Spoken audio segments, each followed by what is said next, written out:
Every strike brings me closer to the next home run. Babe Ruth. My friends, good afternoon as we end this week. It has been an interesting week, as so many of them are. We saw the stock market up today. We did not get the red spinning top. We did get average volume. And again, we'll keep watching and see as we look at our probability on things. Again, we are continuing to see an upward probability. I was hoping for a red down candle, a red spinning top today, and a rollover, but we don't have that happening. You can see all the volume on the 2-day, and you can see where on the daily, the half day, for the day, we saw it up in the morning and maybe a little further up in the afternoon, 0.78%. So we have ended the week with decent volume. And as far as the candle goes, a green spinning top. I've redrawn the trend line. It's not much of a trend line. It's only connecting the weekly candle from the 21st to this week. We couldn't even connect last week's candle. I could move it up and have it go really flat. I'd prefer not to do that. That doesn't help at all. Anyway, we'll keep an eye on things and we'll see. Maybe the market's just been digesting the prior gains over those 4 weeks of a lot of up movement. And we'll see.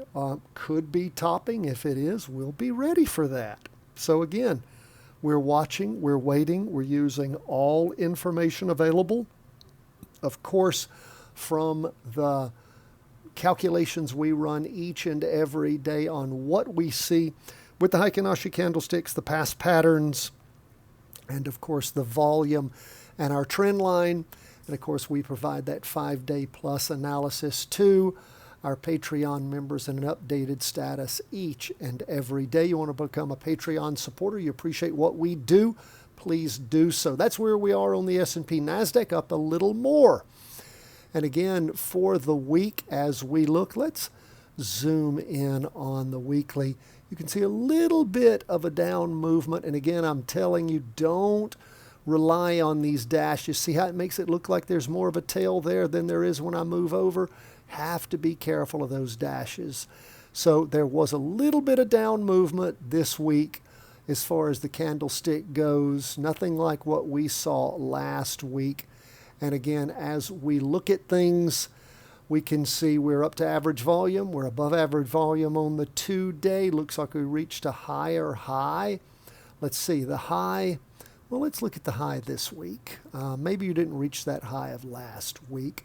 The high this week, 574.77, 574.63. So we did. We did reach a little bit higher high. And after that big down day on Thursday, the 31st of July, no, I'm sorry, Friday the 1st of, it started on the 31st, and it really punched down hard last Friday, the 1st of August. And then over the course of this week, really recovering. And we did end the week above the weekly trend line on the half day, the 2-day, and the weekly when it comes to the NASDAQ. So again, we'll keep an eye on things as they continue to move forward.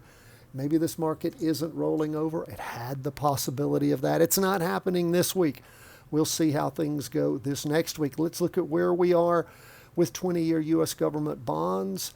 They had a big down day on Wednesday. They recovered some Thursday and then started punching down. That was Thursday morning, started punching down again Thursday afternoon and Friday.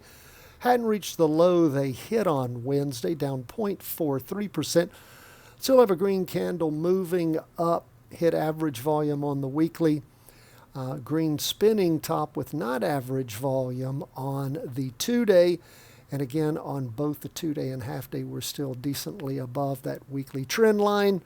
So we're continue to be positive, not greatly so, but positive after the telltale sign of the decent volume with the interim low, the green spinning top turnover, and the move up. What about gold? Gold is still monkeying around, my friends. For the day, down 0.02%. We see 3 2-day candles. That's 6 days of slowly but surely pushing up. We can see where things have been the last 2 days. Again, much more indecision on Friday with gold. And as we look at for the week, we haven't reached the high that we saw back on the week on the 21st of July.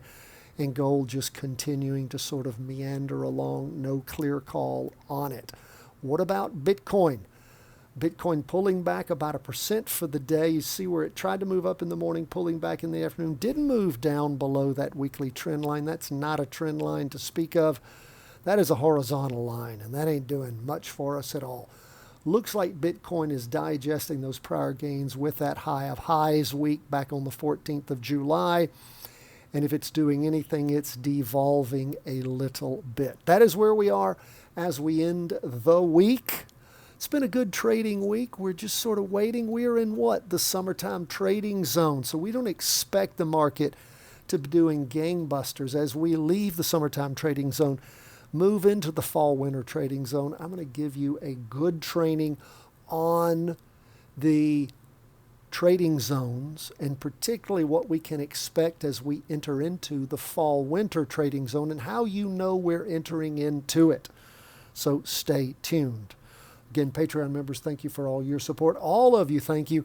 If you want to get the daily trainings that we put out each and every day, they come in the show notes, then go to chartingwealth.com, sign up for free. And of course, Patreon members, thank you so much for your support. For just about $1 a day, we provide you with all sorts of great 5-day forecasts each and every day, plus the weekly vertical crossovers on Thursday evenings. And of course, the minute you sign up, you get my book, Three-Wave Trading Advantage, and you get the 3-part series, Options Made Simple, The Charting Wealth Way. God bless my friends. All the best from the whole team at Charting Wealth.